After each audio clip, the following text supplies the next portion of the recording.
दोस्तों, welcome to my channel. अगर आपको मेरी वीडियोज अच्छी लग रही है तो प्लीज़ मुझे लाइक करें, सब्सक्राइब करें और मुझे सपोर्ट करें। पौराणिक कथा, पिछले जन्म का हिसाब कैसे चुकाना पड़ता है। एक राजा बड़ा धर्मात्मा, न्यायकारी और परमेश्वरी भक्त था।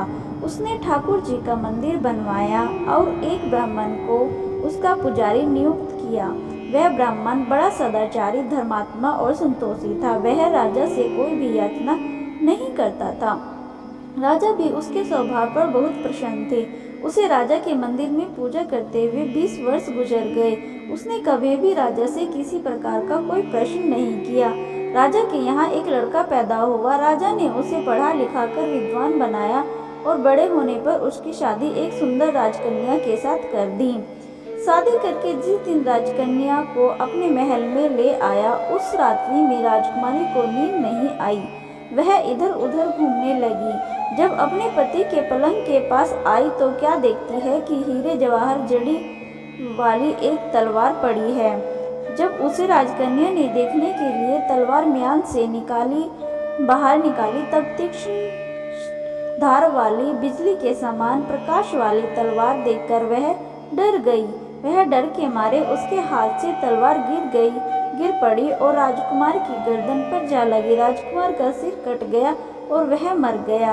राजकन्या पति के मरने का बहुत शोक करने लगी। उसने परमेश्वर से प्रार्थना की, हे प्रभु, मुझे से अचानक यह पाप कैसे हो गया। पति की मृत्यु मेरे हाथ हो गई। आप तो जानते हैं, परंतु सभा में मैं सत्य नहीं कहूँगी, क्योंकि इससे मेरे माता पिता, सास ससुर को कलंक लगेगा तथा इस बात पर कोई विश्वास भी नहीं करेगा। प्रातःकाल में जब पुजारी कुएं पर स्नान करने आया तो राजकन्या ने उसको देखकर विलाप करना शुरू कर दिया और इस प्रकार कहने लगी, मेरे पति को कोई मार गया। लोग इकट्ठा हो गए और राजा साहब आकर पूछने लगे, किसने मारा है। वह कहने लगी, मैं जानती तो नहीं कि वो कौन था, परंतु उसे ठाकुर जी के मंदिर में जाते देखा था। राजा समेत सब लोग ठाकुर जी के मंदिर में आए तो ब्राह्मण को पूजा करते हुए देखा और उन्होंने उसको पकड़ लिया और पूछा, तूने राजकुमार को क्यों मारा। ब्राह्मण ने कहा, मैंने राजकुमार को नहीं मारा, मैंने तो उनका राजमहल भी नहीं देखा है।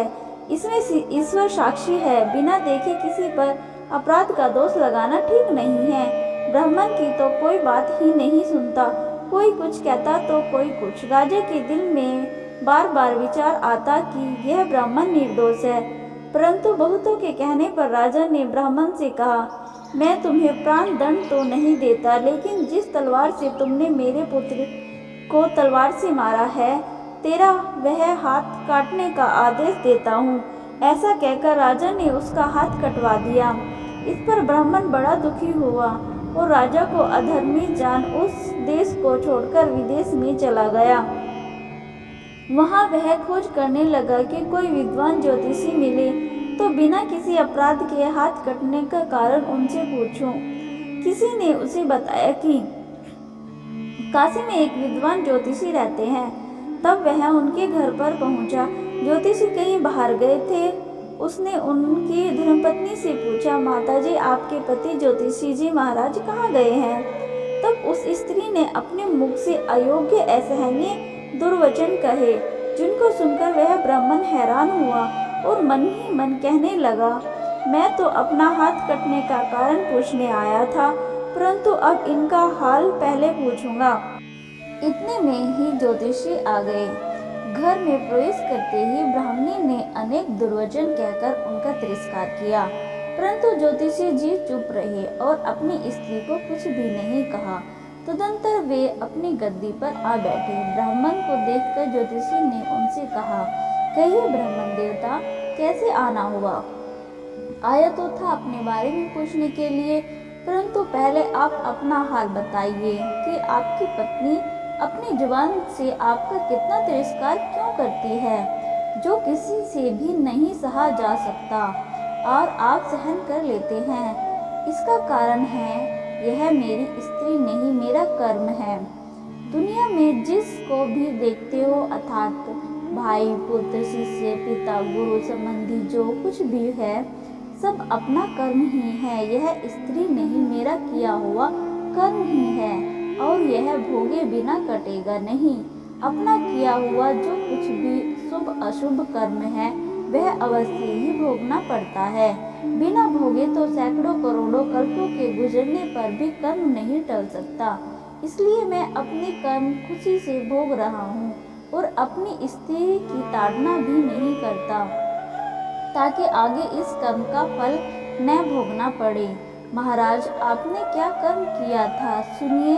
पूर्व जन्म में मैं कौवा था और मेरी स्त्री गधी थी। इसकी पीठ पर फोड़ा था। फोड़े की पीड़ा से वह बड़ी दुखी थी और कमजोर भी हो गई थी।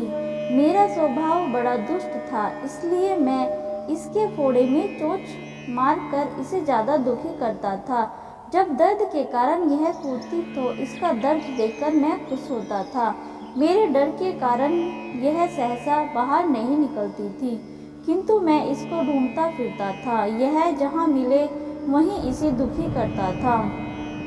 आखिर मेरे द्वारा बहुत सताए जाने पर त्रस्त होकर यह गांव से 10-12 मील दूर जंगल में चली गई। वहाँ गंगा जी के किनारे सघन वन में हरा हरा घास खाकर और मेरी चोटों से बचकर सुखपूर्वक रहने लगी। लेकिन मैं इसके बिना नहीं रह सकता था।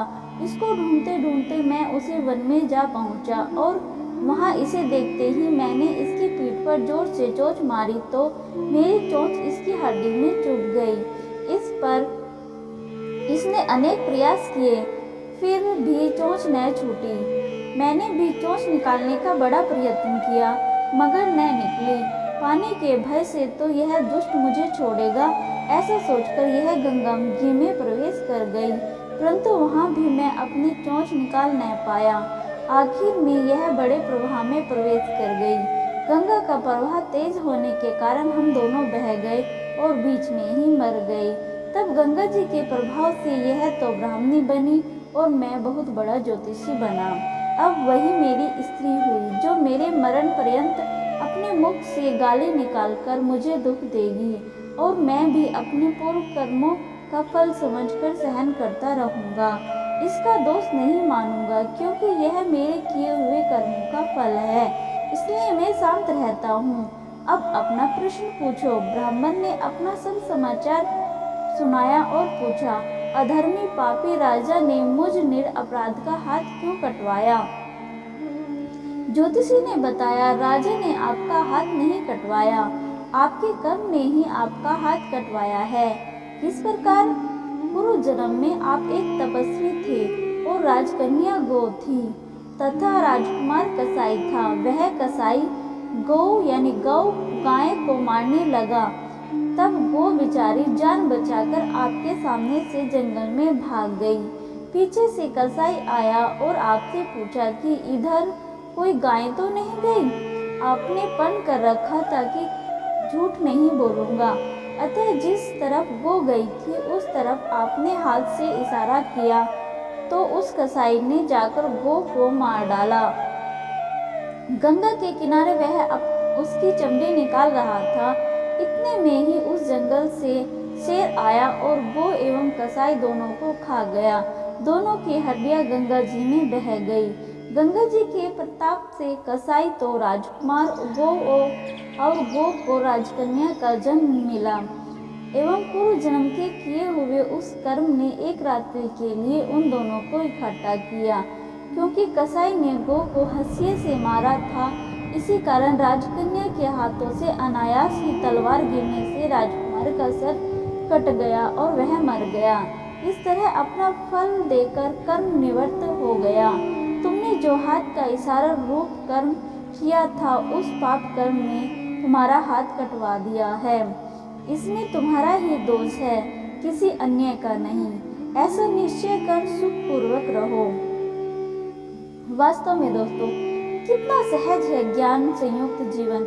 यदि हम इस कर्म सिद्धांत को अपना ले और जान ले कि पूर्वकृत घोर से घोर कर्म का फल भोगते हुए भी हम दुखी नहीं होंगे, बल्कि अपने चित्त की समता बनाए रखने में सफल होंगे।